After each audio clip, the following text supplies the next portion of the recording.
लखनपुर नाम का एक गांव हुआ करता था। उस गांव की आबादी बहुत थी। उस गांव की हालत भी बढ़िया थी। वहाँ एक अच्छा सरकारी स्कूल था, अच्छी बैंक की सुविधा होती है और एक अच्छा हॉस्पिटल भी होता है। गांव में सब कुछ बहुत अच्छा चल रहा था। सभी लोग खुश थे।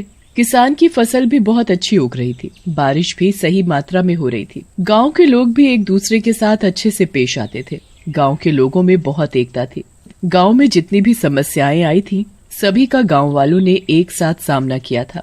उस गांव में एक लड़की रहा करती थी। उस लड़की का नाम प्रतीक्षा था। प्रतीक्षा पढ़ने में बहुत अच्छी थी। प्रतीक्षा के साथ सिर्फ उसकी माँ ही रहा करती थी। उसकी माँ भी उसकी तरक्की के लिए उसका बहुत साथ देती थी। पूरा गांव प्रतीक्षा के बारे में जानता था। उसकी समझदारी की तारीफ भी खूब करता। कुछ ही दिनों बाद प्रतीक्षा नौकरी के लिए एक अस्पताल में लग जाती है, एक नर्स के तौर पर। प्रतीक्षा अब गांव के अस्पताल में ही कमाने लगी थी। उसकी माँ और सारे गांव वाले प्रतीक्षा के लिए बहुत खुश थे। प्रतीक्षा अपनी नर्स की नौकरी भी बहुत अच्छे से निभा रही थी। एक दिन कुछ गांव वाले चाय की दुकान पर बैठकर कुछ बातें कर रहे थे। और भाइयों, क्या चल रहा है? सब ठीक ठाक है घर पर? हाँ भाई, सब कुछ बढ़िया चल रहा है। मेरी तो खेती भी बढ़िया चल रही है। मेरा भी सब सही ही चल रहा है भाई। आप सुनाओ, अपनी घर में बीवी बच्चे कैसे चल रहे हैं? हाँ भाई, घर में सब सही चल रहा है। बीवी घर का काम करती है और मेरा बेटा पढ़ाई। अरे आजकल चल क्या रहा है पता ही नहीं चल रहा। और चाय वाले भैया, कोई समाचार पत्र नहीं रखा है क्या? अरे हाँ भैया, रखा है। अब ही डेट है। चाय वाला उस आदमी को समाचार पत्र दे देता है और फिर वो आदमी समाचार पत्र पढ़ने लगता है। जैसे ही वो आदमी समाचार पत्र में से अगली खबर पढ़ता है, वो चौंक जाता है। अरे भाई, ये क्या? पूरे विश्व में एक महामारी फैल रही है। बताया जा रहा है कि ये बीमारी जब किसी को होती है तो उस इंसान की जान भी जा सकती है। और ये बीमारी बहुत तेजी से बढ़ रही है। बहुत से लोगों की इसमें जान जा चुकी है। हाँ। अरे भैया, ये तो बहुत बुरी खबर है। अगर ये बीमारी हमारे गांव में फैल गई तो बड़ी दिक्कत हो जाएगी। हाँ। अरे छोड़ो भाई, क्या महामारी से डर रहे हो? हर बार की तरह इस बार भी समस्या को एक साथ निपटा लेंगे। ऐसे ही ये महामारी की खबर गांव के हर व्यक्ति को पता चल जाती है। धीरे धीरे ये महामारी गांव में भी फैलने लगी। गांव के कुछ लोगों को भी ये बीमारी हो गई थी। ये महामारी अब तेजी से बढ़ने लगी थी। आधे से ज्यादा गांव इसकी चपेट में आ चुका था। ज्यादा मात्रा में लोग इस बीमारी से पीड़ित थे। गांव के लोगों की इस महामारी से मौत भी हो रही थी। गांव में इस बीमारी के लिए एहतियात भी जारी कर दी गई थी। सभी लोगों के लिए मास्क पहनना अनिवार्य हो गया था। सभी के लिए घर से बाहर निकलना बंद हो गया जब तक कोई आवश्यक काम ना हो। गांव में लॉकडाउन लग चुका था। ये बीमारी तेजी से बढ़े ही जा रही थी और कोई भी इसकी दवा नहीं खोज पाया। जब प्रतीक्षा को ये बात पता चली तो उसकी भी हॉस्पिटल में जिम्मेदारी और बढ़ गई थी। हे भगवान, ये तो बीमारी बढ़ ही जा रही है। अब मैं क्या करूं? मेरे सामने ही कितने गांव वालों की जान चली गई और मैं कुछ भी नहीं कर पाई। मुझे ये सब देखते हुए बिल्कुल अच्छा नहीं लग रहा। पता नहीं अब इस बीमारी की दवाई भी कब निकलेगी। कुछ ही दिनों बाद प्रतीक्षा की माँ को भी ये बीमारी पकड़ लेती है। प्रतीक्षा बहुत दुखी और परेशान होती है। अब मैं क्या करूं? मेरी माँ भी इस बीमारी की चपेट में आ गई। अब मैं यहाँ हॉस्पिटल की जिम्मेदारियां संभालूं कि घर जाकर माँ का ख्याल रखूं। प्रतीक्षा ये सारी बात हॉस्पिटल के डॉक्टर को बता देती है। वो डॉक्टर प्रतीक्षा को कुछ दिनों की छुट्टी दे देते हैं ताकि वो अपनी माँ का ख्याल रख सके। प्रतीक्षा अब अपने घर रहकर अपनी माँ की देखभाल करती है, पर क्योंकि उसकी माँ बूढ़ी होने की वजह से कमजोर थी, इसीलिए वो इस बीमारी को झेल नहीं पाई और उनकी मौत हो गई। नहीं माँ, नहीं, तुम नहीं जा सकती मुझे छोड़ के। ये नहीं हो सकता है। फिर प्रतीक्षा अपनी माँ का अंतिम संस्कार करके हॉस्पिटल में अपनी जिम्मेदारियां पूरी करने वापस चली जाती है। क्योंकि प्रतीक्षा बहुत सारे महामारी से पीड़ित मरीजों के संक्रमण में आती थी, इसीलिए उसे भी ये बीमारी हो जाती है और प्रतीक्षा की भी इस बीमारी की वजह से मौत हो जाती है। प्रतीक्षा मरने के बाद एक चुड़ैल बन जाती है। मैं जीते जीते इस गांव को नहीं बचा पाई, पर इस महामारी से मैं चुड़ैल बनकर जरूर इनको बचाऊंगी।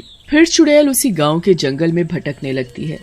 चुड़ैल एक तांत्रिक बाबा को गांव के जंगल में छिपकर कुछ तंत्र करते हुए देख लेती है। हे बाबा, आप ये तंत्र किस लिए कर रहे हो, और वो भी इस गांव में? मैंने आपको इस गांव में कभी नहीं देखा। मैं ये तंत्र इस महामारी की दवाई से निकलने के लिए कर रहा हूँ। मैं अपनी दिव्य शक्तियों से एक ऐसी दवाई निकालूंगा जिससे इस पूरे विश्व को इस महामारी से छुटकारा मिल जाएगा। बाबा मैं भी आपकी कुछ मदद करना चाहती हूँ। मैं अपने गांव के लोगों को इस तरह मरते हुए नहीं देख सकती। मुझे बताइए मैं आपकी क्या सहायता करूँ। बाबा चुड़ैल का ऐसा मदद का भाव देखकर बहुत खुश हो जाते हैं। ठीक है, जब ये दवाई तैयार हो जाएगी तब मैं तुम्हें इसकी जिम्मेदारी सौंप दूंगा। मैं तुम्हें एक जादुई इंजेक्शन दूंगा, इससे तुम लोगों को लगाकर ठीक कर सकती हो। चुड़ैल ये सब सुनकर बहुत खुश हो जाती है। जब थोड़े दिनों बाद ही तांत्रिक बाबा वो जादुई इंजेक्शन तैयार कर देते हैं तो वो उस चुड़ैल को दे देते हैं। ये लो, ये जादुई इंजेक्शन अब तुम्हारे हाथ में है। अब तुम इस जादुई इंजेक्शन से लोगों की मदद करो। शुक्रिया बाबा, आपका बहुत बहुत शुक्रिया। अब मैं गांव के लोगों को जरूर बचा सकती हूँ। अब चुड़ैल उस जादुई इंजेक्शन को लेकर गांव में पहुंच जाती है। चुड़ैल हॉस्पिटल में वो जादुई इंजेक्शन लेकर चली जाती है। जैसे ही चुड़ैल हॉस्पिटल में आती है, सारे लोग उसे देखकर बहुत डर जाते हैं। भागो चुड़ैल, अरे भागो। चुड़ैल जैसे ही डॉक्टर के पास जाती है तो वो भी उसे देखकर डर जाता है। अरे चुड़ैल, अरे भागो रे यहाँ से, भागो। तभी चुड़ैल उस डॉक्टर को पकड़ लेती है। अगर आप सब लोग मुझे देखकर भागते रहेंगे तो मैं आपकी मदद कैसे करूँगी? आप मुझे कुछ बताने का मौका तो दीजिए। नहीं, मुझे पता है तुम चुड़ैल हो, तुम हम सबको मार दोगी। अरे नहीं, मैं आपको मारने या नुकसान पहुंचाने नहीं आई हूँ। मैं तो आपकी मदद करने आई हूँ, पर आप लोग हो कि मुझसे डरकर भाग रहे हो। एक बार मेरी बात शांति से सुनिए तो सही। तभी सारे लोग चुड़ैल की बात सुनकर एक जगह बैठ जाते हैं और उसकी बात सुनने लगते हैं। मेरे पास एक जादुई इंजेक्शन है जिसकी वजह से लोग इस महामारी से बच सकते हैं। ये इंजेक्शन दिव्य शक्तियों से बना है। आप मुझे एक बार अपनी मदद करने का मौका दीजिए। मुझे पूरा भरोसा है कि इससे गांव वाले जरूर बच सकते हैं। ऐसा कुछ भी नहीं होता। इतने बड़े साइंटिस्ट और डॉक्टर तो इस महामारी की दवाई नहीं ढूंढ पाए, और ये जादुई इंजेक्शन लोगों को बचाएगा। ये सब अंधविश्वास है। मैं मान ही नहीं सकता कि इससे लोगों की जान बच सकती है। तो ठीक है, आप कोई भी महामारी के संक्रमण से पीड़ित मरीज को मेरे सामने ले आइए। मैं उसे ये जादुई इंजेक्शन लगाऊंगी। अगर वो ठीक हो गया तो आप लोगों की मदद करने दोगे, और अगर वो ठीक नहीं हो पाया तो मैं यहाँ से हमेशा के लिए इस जादुई इंजेक्शन को लेकर चली जाऊंगी। डॉक्टर चुड़ैल की बात से सहमत हो जाता है और उसके सामने एक मरीज को ले आता है। चुड़ैल जैसे ही उस मरीज को वो जादुई इंजेक्शन लगाती है, तभी उस मरीज की हालत सही होने लगती है। और जब डॉक्टर उस मरीज का टेस्ट करता है, तब रिपोर्ट में भी उसके सही होने का रिजल्ट आया हुआ होता है। ये देखकर चुड़ैल बहुत खुश हो जाती है, क्योंकि अब ये मरीज ठीक हो चुका है और अब ये इस महामारी के संक्रमण में दोबारा नहीं आ पाएगा। आप मुझे इस इंजेक्शन से लोगों की मदद करने दीजिए। एक बात बताओ, मरीज इतने सारे हैं और ये एक इंजेक्शन से इतने सारे लोगों की जान कैसे बच सकती है? तभी चुड़ैल उन लोगों को उस तांत्रिक बाबा से मिलवाती है। देखिए, यही है वो जिन्होंने ये जादुई इंजेक्शन मुझे दिया। ये और ऐसी दवा बना सकते हैं, तो आप बेफिक्र रहिए। गांव के सारे लोगों का इलाज होगा और वो भी मुफ्त में। तभी सारे लोग इस काम में जुट जाते हैं। लेकिन एक समस्या और भी थी। चुड़ैल के पास जो भी मरीज जाता तो उल्टे पैर वापस आ जाता, क्योंकि चुड़ैल दिखने में बहुत डरावनी थी।